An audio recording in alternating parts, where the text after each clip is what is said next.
What's up guys, it's Justin here, and today I'm checking out the Microsoft Surface laptop and giving you my experience after using it for about a week ever since I got back from LA. And I have to tell you, I am super excited that I finally had the chance to check out a Microsoft laptop. I know a lot of you want to see more PC reviews, so here I've got another one. And I'm going to be approaching it once again with a productivity focus and student perspective. Even though I don't have school right now, I did bring this laptop around with me for the last week, and I think I have a pretty good idea of how it fares on the go. Also, if you haven't subscribed to my channel already, I would really appreciate it if you did, as I upload tech videos every single week. And also be sure to leave a like on this video and drop a comment down below as to what you think of the new Microsoft Surface laptop. So Microsoft has always been very well known for their build quality, and I believe this computer is a really good medium between great build quality and also adequate performance for a portability use. The entire Surface line of products do have a touchscreen and can be used as a tablet, except this is the first actual laptop where you can't actually detach or flip back the screen completely. Therefore, I could say that this computer compares in the same class as the Dell XPS 13, the Razer Blade Stealth, and also the MacBook 12-inch and 13-inch Air as an Ultrabook. Beginning with the specs, you have the option to go between an i5 and an i7, along with a 4GB, 8GB, and 16GB RAM option, and a storage option of 128, 256, and 512. The base price starts at $1,000 with 4GB of RAM and 128GB of storage paired with an i5, and is only offered in a platinum color, whereas the max model comes in at $2,200 American dollars, and you can get that with 512GB of storage, an i7, and 16GB of RAM, and also only in the platinum color. The model I have in front of me, I believe, is a perfect medium and the one that most people should get, as it has 8GB of RAM, 256GB of storage, and an i5, and is also available in 4 different beautiful colors, including silver, platinum, burgundy, and blue. The price point based on that configuration is $1,300, which is $300 more than the base model, but you are getting quite a bit more, including the double storage and RAM. I think the first thing you're going to notice when you take a look at this computer in person or just take it out of the box is the design. It is an absolutely incredible looking computer. It is built so nicely, the hinge is amazing, and just everything about it when it comes to craftsmanship and quality is top notch. It comes in at 2.76 pounds and 14.47 millimeters thick and is made out of aluminum, as you could probably tell. And when it comes to computers, I think material is one thing, as many manufacturers have now adopted metal construction, but the way that it's all put together and the build contributes just as much as the material itself. And just from playing around with the hinge and stuff, I could tell you that this is just so solid. It just feels very consistent. There isn't any moving parts or rattling that I might have noticed in the past. And although the HP Spectre 13 that I very recently reviewed had top-notch build quality, I think this is actually better. One thing that I do have to complain about this computer though is the ports and I/O. On one side you're going to find a 3.5mm headphone jack, a USB 3.0 port, and also a mini display port, and on the other side you're going to find a proprietary charger, which sort of reminds me of MagSafe. What I would have liked to see instead is 2 USB-C or Thunderbolt ports on the side, which enables for charging and syncing through both ports, as it just makes it so much easier and one less cable to bring. Additionally, with everything that has gone to USB-C, and even though Apple has gotten some crap very early on for adopting USB-C and the single port format, I think in 2017 enough manufacturers have shifted over to that new norm that it just doesn't make sense that there's USB 3 on a 2017 Microsoft computer.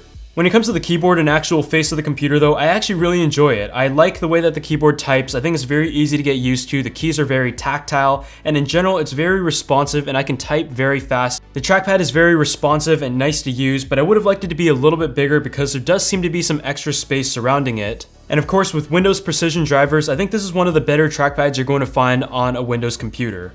One of the first things you're going to notice when you open up the computer though is the beautiful Alcantara and fabric finish that lines around the keyboard and the trackpad, which is where your wrist is going to be when you're typing. I don't think there's any argument that having the same material as like a luxury car seat or hood liner is nice to have on a computer and it's unique, but I'm kind of having mixed feelings about that, especially with a computer that's geared towards students and on-the-go use. This is Microsoft's first computer where you can't detach the laptop from the screen, so that also means that you cannot replace the keyboard at any point if it gets dirty or anything, and there's just no way of cleaning and replacing it effectively. I don't know about you, but I'm sure a lot of students just eat around their computers if they're snacking and trying to get their homework done last minute at 3 in the morning, and if you have any bit of grease on your hand or stuff like that, or just oils, it's going to get on the Alcantara, and over time it's not going to look very good. So I think a safer bet and more of a long-term thing in terms of durability is just to have the same metal that you have on the hood and the bottom and all around the computer as the surface for the computer.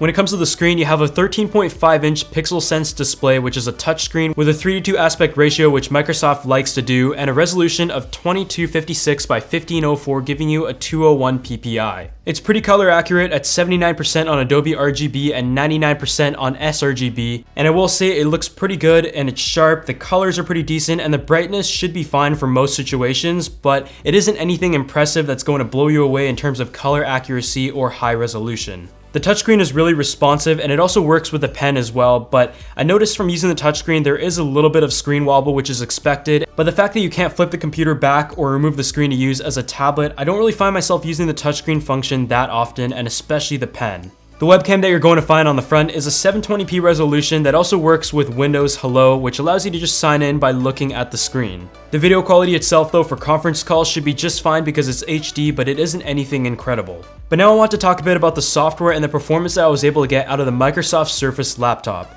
So out of the box it ships with Windows 10s, which is a version of Windows that is sort of relatable to a Chromebook, and it doesn't allow installation for any third-party apps outside of the Windows Store or Microsoft Edge browser, which I feel limits the capability of this computer. And if you're spending $1,000+ on a computer, I really hope that you're not using Windows 10s. Thankfully, you can upgrade to a full version of Windows 10 Pro up until the end of 2017, and beyond that it's going to cost $50, so that is the first thing that I did when I opened up this computer, and the process itself was very easy and it literally took only a few minutes, so I'm going to leave a link down below as to the instructions to doing that as well. So when it comes to performance, just to reiterate, the model that I have here has 8 gigs of RAM, 256 gigs of storage, and also an i5 processor with an integrated Intel 620 GPU. So you're not going to find a dedicated GPU, and that pretty much rules out any form of intensive gaming and also 4K crazy video editing through Premiere or After Effects. But that is by no means what this computer is intended for first. Yes, it can video edit. I was able to video edit in 1080p no problem.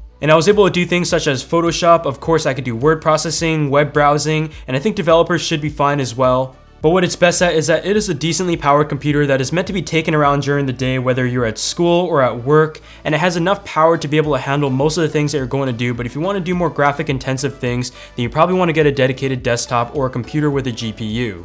I think this computer has a nice balance between portability, design, and performance, and I would say it's a perfect option for students looking for a productivity-focused computer at a $1,300 price point at the spec that I have right here. The battery life was also pretty good and is able to get you through a whole day no problem when it comes to doing moderate to high-end stuff. I was getting about 6.5 hours on heavy use when it comes to using Photoshop, a bit of Premiere here and there, and also some notes throughout the day. But if I was just browsing the web or taking notes, I was able to get about 7 to 8 hours. So if you're a student, this should last you an entire school day no problem. The way it charges is kind of like the MagSafe connection that Apple used to use, but like I mentioned before, I would have liked to just see a couple USB-C ports that were allowed for charging and transferring data, because that also opens up the option to charge it with an external battery pack if you're on the go. One thing that I do like about the charger though is that it has a USB port built in case you have to charge your phone as well. That way it doesn't take up the one port you have on the computer. I imagine a lot of you are going to be using this for multimedia because of its great battery life and a nice size display, and the fact that the computer is just very portable in general. The sound comes out of the keyboard, and thanks to the Alcantara finish, which I was kind of questioning earlier in this video, the fabric of course is breathable, so the sound almost resonates out of the surface of the computer, and it actually sounds pretty good, and it has a stereo separation feel as well. The highs were clear, the bass was decent, and it is relatively loud, but isn't the loudest speaker that I've ever heard on a computer. So here's a quick sound test of that.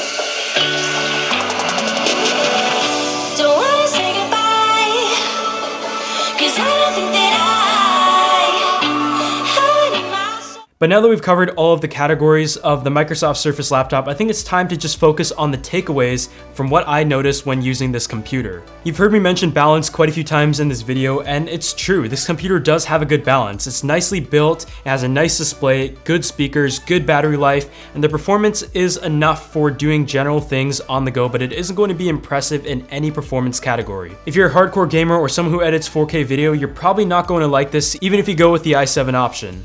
Next off, this computer starts off at $1,000, but with 4 gigs of RAM, 128 gigs of storage, and the i5 processor, I believe that you should spend the extra $300 if you plan to use the computer for an extended period of time to upgrade the RAM and also double the storage as well. And as a portable computer, I believe a lot of people can actually work with 128 gigs because a lot of things are stored on the cloud now, but personally I need at least 256 on a portable computer. And I just feel at that point, whether it's for the RAM or the storage, you might as well spend the extra money because $1,000 is still not a small sum of money to spend on a computer. Even as an Apple computer user though, I just couldn't get over the beautiful design. I absolutely love it. I love the edges, I like the sharp feel to it, and in general the computer is just so well built, and it's nice to see that PCs are finally catching up in that category as they have been in the past few years.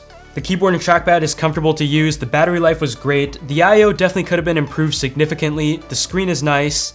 I think Microsoft has a good offering here as a computer for students as the school year comes up, and I think this is something that I'm going to be recommending a lot, and from my own experiences, I actually really enjoyed using it even though I've been a Mac user for the past few years.